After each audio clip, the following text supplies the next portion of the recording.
This is the largest computer company in the world, and it's known as Big Blue. Welcome to WatchMojo.com, and today we'll be learning more about the history of IBM. Before changing its name to IBM, the Computing Tabulating Recording Corporation was incorporated on June 16, 1911. CTR's products were quite varied, but they all increased business efficiency. Just a few years after that company was officially formed, Thomas J. Watson Sr. became president, and within 4 years, he doubled the company's profits.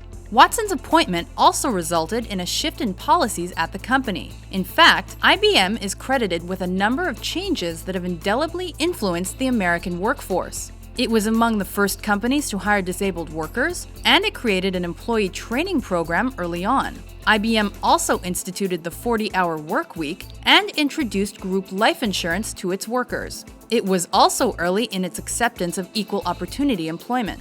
Eventually, on February 14, 1924, CTR's name was officially changed to International Business Machines Corporation, or IBM.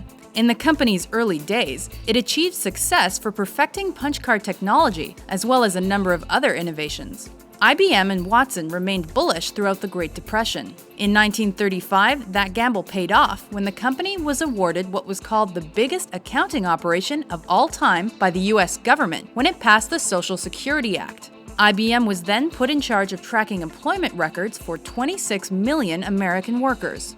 The company expanded significantly through the 1940s, and during that period made strides to enter the large-scale computing industry. IBM began the 1950s strong, and during that decade they began producing some of the world's most popular business and scientific computers. For example, in 1952, the IBM 701 business computer was introduced to the public. By 1956, they had also revolutionized data storage by launching the world's first magnetic hard disk. This machine was the size of 2 refrigerators and cost roughly $10,000 per megabyte.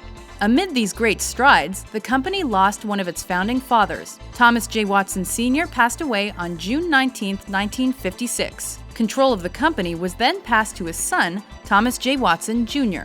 Moving into the 60s, IBM introduced its award-winning Selectric line of typewriters, and this model went on to dominate the American typewriter market. Just 3 years later, in 1964, the Selectric typewriter became a pioneer in word processing by allowing typists to revise stored text. The company transformed the industry again that year by announcing the IBM System 360. This family of computers was the first modern mainframe computer system. By the end of the decade, IBM had also proved itself an important ally of NASA and the space program, and was instrumental in putting a man on the moon.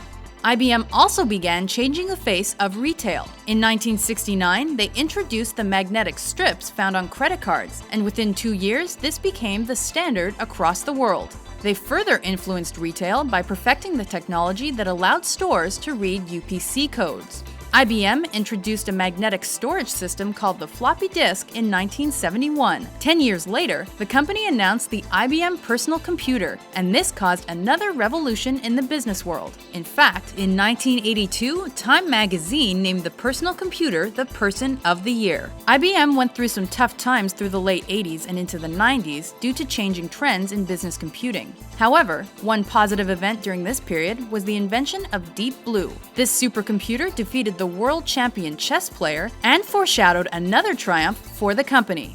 In 2011, another IBM supercomputer competed on the trivia game show Jeopardy! Against 2 human champions. The appropriately named Watson computer was able to process questions asked in natural language and used its huge database of knowledge to win the game. Following this impressive showing, experiments placed Watson in a medical environment with the potential to answer doctors' questions about medicines, diseases, and diagnoses.